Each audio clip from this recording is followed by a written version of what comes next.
Just checking that we've got viewers logging in, making sure that we are live. Delighted that you're tuned in today, and we're going to be spending some time going back through the week's events. There was some massive news launched here in the USA at the weekend, and I'm going to be talking about that. We're going to be spending some time talking about the SEC, the FTC, and USI tax compliance with those bodies or organizations. And I think it's really, really important that we're crystal clear of what has happened. Some very exciting news came out, as I mentioned, here at the weekend. So we're going to go through that, and I'm going to go through a number of slides that were shown at the weekend. Apologies if I'm a bit jaded today. We had a great live event last night with my team member and colleague, Jonathan Frau, over in Sacramento. We'll talk maybe a little bit about that, but it was great to meet up with a lot of people. We had a pretty full room and a lot of people excited about getting involved with trading for the first time. We're going to talk about some of the other events going on. Hopefully going to be joined by Mr. John Smith. He's going to be talking about what those guys are doing in the UK. I know they've had to move venues to accommodate more people, so hopefully he's going to be here to talk about that as well. But until then, and there was also talk of being joined by Mark Gobrel. Mark is right at the top of the food chain in USI. He has about 90,000 people below him. Yes, 90,000.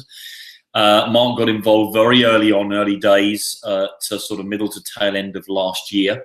And Mark's a great person. He sits very closely with the corporate team, was at Pennsylvania this week. I know Mark very well, and he spends a massive amount of time helping others out and making sure that they get the support that is required. So if I'm burping as well, excuse me, hot sauce on my bowl from Chipotle. Anyway, let's get into the weekend's events. Let's talk about what's happened, what's changed since last week. And let's maybe just pick up a few slides and I can start going through some information. And I'm sure that if I'm joined by John and Mark, they'll chip in as they come in. Talk of the devil. It's amazing, really, that I managed to get halfway around the world and get here on time, and yet other people who are probably sitting in the bar elsewhere, somewhere in the world, which is what he's been doing for the last week, can't quite make it on. Oh, Mr. Smith. Oh, look at that. He's got a beer in hand. As if I knew on cue. Oh, sorry, Lee. It's been manic. I've just about made it. I'm only a couple of minutes late. How are you? Not too much background noise here, or you can hear us all right? No, you in another bar in London again? Yeah, something like that. Yes. I've been busy. Working on behalf of everybody. So, it's just been a busy time. This time last week we was in Glasgow. I understand that, but since then there seems to be an awful lot of frivolity that's been going on, John. I mean, I'm normally 100% behind you, support you, edification in front of the world that we tune into, but every time I've rung you for the last week, you've either been in a club, a gig, a bar, a hotel. It's endless. I know. Grant said to me tonight, actually, he said, you're not going to go and do that. Then you're going to go and do that. And then you're doing that. I said, yeah, it's got to be done, It's not all play. It's not all play, honestly, guys. It's a lot of hard work going on in the background. But you look very smart tonight. Anyway, Lee, you've had a very, that's a sharp old haircut, I have to say. Isn't it? What do you think? Yeah. I got to the point just thinking I needed to reinvent myself. I tried the glasses with one arm last week or the week before. Change of hair. I don't know. Maybe it's a midlife crisis, John. I think you've gone past that. Yeah, true. No, I'm only joking. Lee, for anybody watching, Lee has just turned 37 last week. Oh, shit. I don't look well for 37, do I? No. But there you are. Anyway, it's been busy. And look, Mr. Gobrel, Mark Gobrel has just joined us as well. So obviously late is fashionable. Hi, Mark. How you doing? Extremely How you doing, Mark? Great. Got a little caught up, got some stuff going on here, but I'm here now. Great. Well, I was just telling everybody before you tuned in, Mark, those of you that don't know you, I was just explaining where you sit within the company, the corporate ear that you share with the team, and spend a massive amount of time, obviously, supporting everybody in the downline, the ridiculous downline of 90,000 plus that you have, which is I think I'm busy, and John thinks he's busy, and then there's you, Mark. Yeah, trust me, it's a full-time job in itself. But you know what? I wouldn't trade it for the world. It's you know, living the dream, but more importantly, getting a lot of other people to live the dream. You know, that's what this is about. This is why we get in this industry. Lee, you know, I know you do an incredible amount of hard work. I know John as well. I know that you also support and reach out to people and really just try to get the information. What happens is, you know, too many times when you get in these organizations, unfortunately, information gets, and you know, it's like this one tells that one, and before you know it, the story's changed by the time it gets down the line. So it's great that you guys are out there really putting out the right information, really helping people, because it makes a difference. I always try to look at the perspective of the affiliate, because at the end of the day, you know, they're the ones that have to go in and buy those packages, or, you know, learn how to do the different things. So, yeah, hats off to you guys for all the work and all the support and being great leaders that you are. Well, thank you, Mark. It's a team effort. Interesting, actually, and we'll get straight into slides and compliance, because I'm very much appreciate the fact you've made some time to get on here and just make sure that the message that is coming out, because as always, it sometimes does get mixed up and twisted slightly. It was great to be able to go through some slides last night at a live event in Sacramento, which was outstanding. Lots of questions coming and a lot of excitement because of the news at the weekend.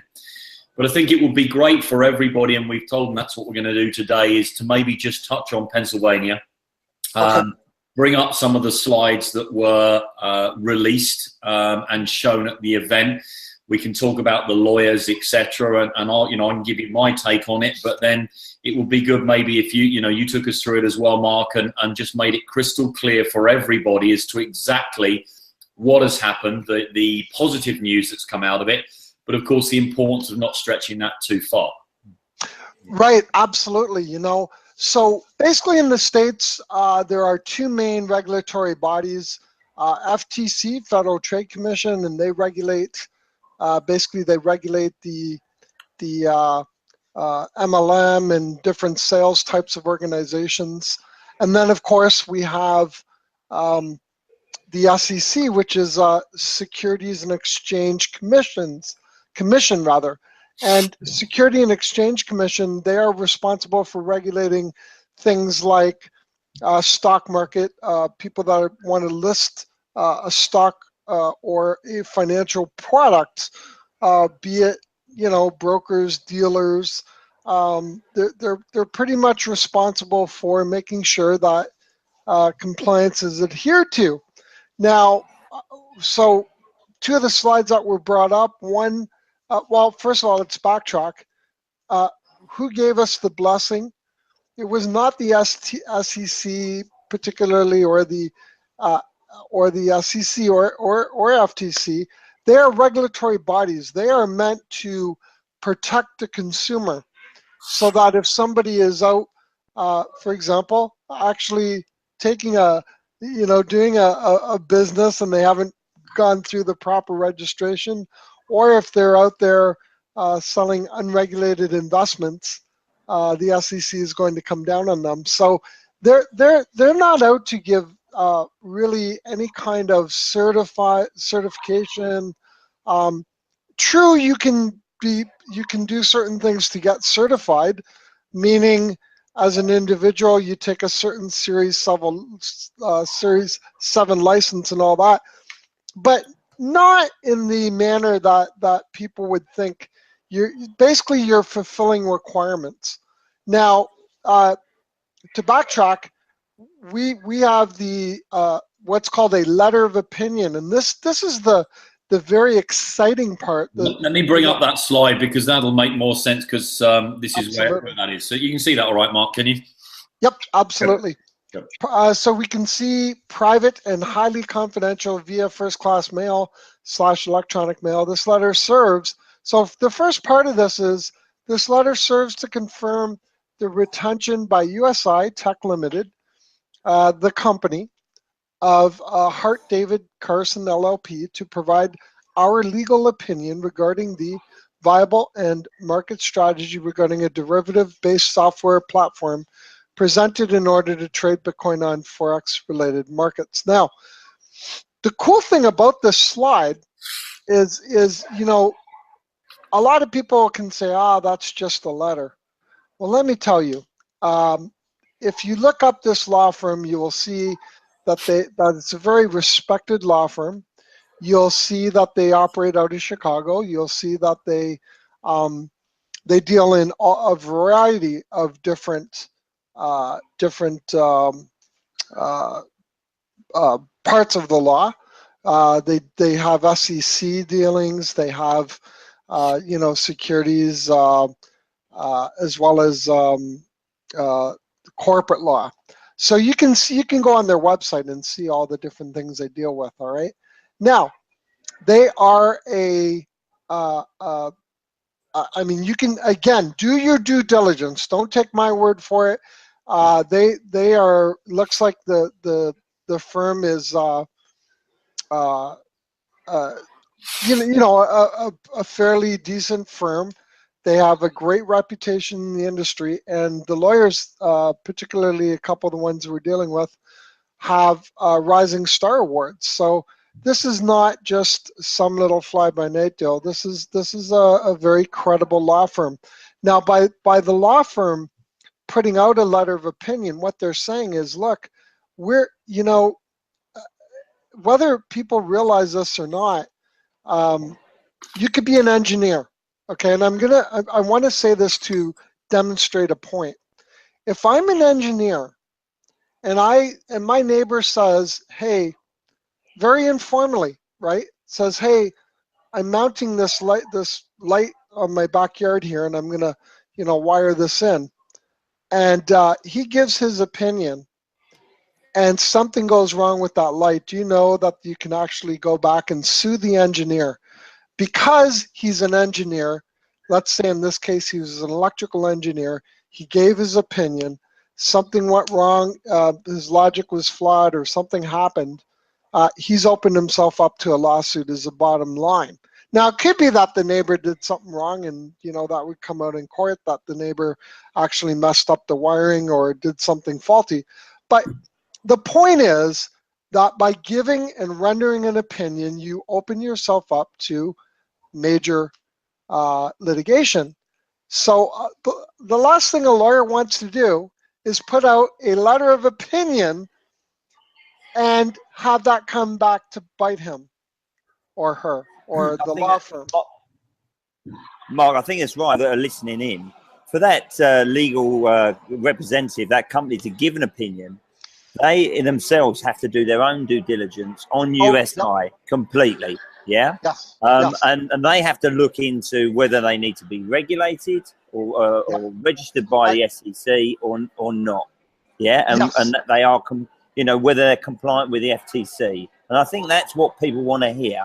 You know, the fact of the matter is they do not need to be regulated by the FTC. That's the main thing here. So tell people why they do not have to be registered with the SEC. We know, but tell everybody. Yes, actually, I was going. Thank you for leading me into that segue. That's exactly where I was going with it. So what happens is that we are a product. We are not a financial instrument. So we actually don't even fall under the we don't fall under the jurisdiction of the SEC. But because even in the case here, what it's showing you is a derivative-based software platform presented in order to make Bitcoin on Forex-related trade Bitcoin on Forex-related markets. So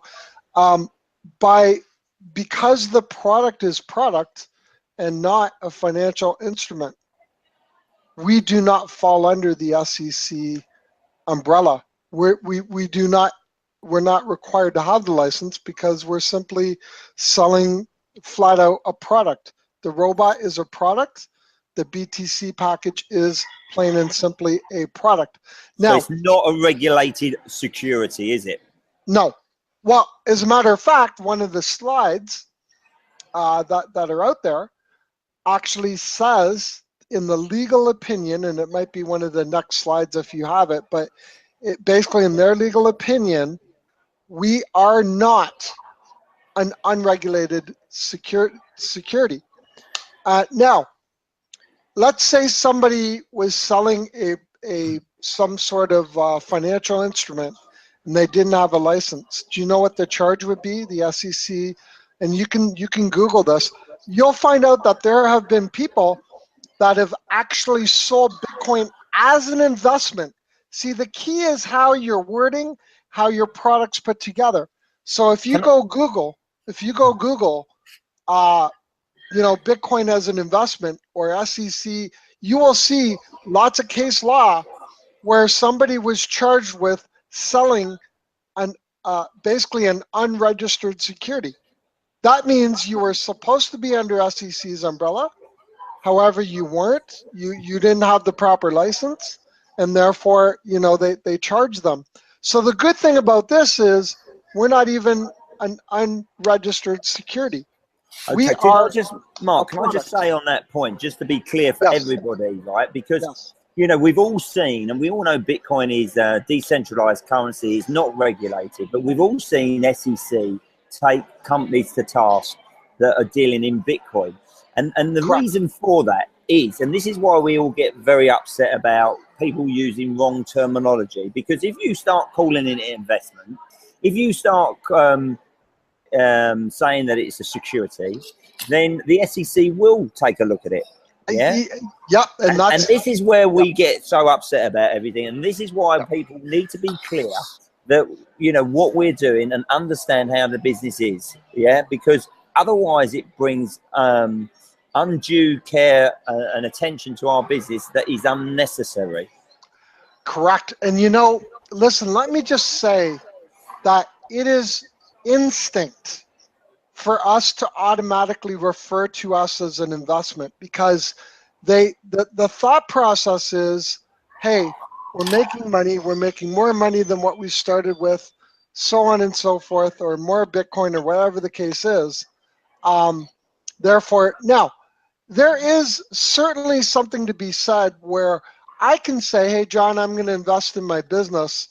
That doesn't mean that I'm going to necessarily put money in. It could mean that I'm going to add capital resources to it. I'm going to, work it. I'm going to do something other than necessarily add money or grow my money. But nonetheless, the SEC does not make those distinctions.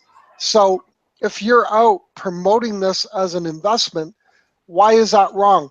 Well, okay, first of all, in an investment, let's take Forex, for example. You could put money in a Forex product, and or in Forex trading rather, and you would see the market go up and down. And if you did trades, you would see trades go up and you'd see trades go down.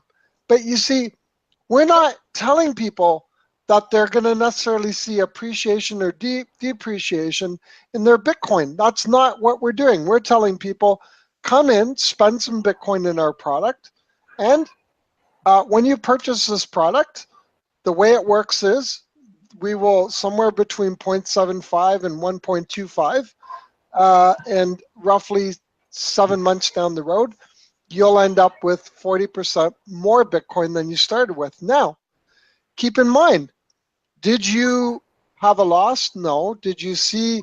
No. I mean, the bottom line is you purchased a product, you're receiving money back, and the goal is to receive 40% more. If the time runs out, or the and what I mean by time running out, the company has set the parameters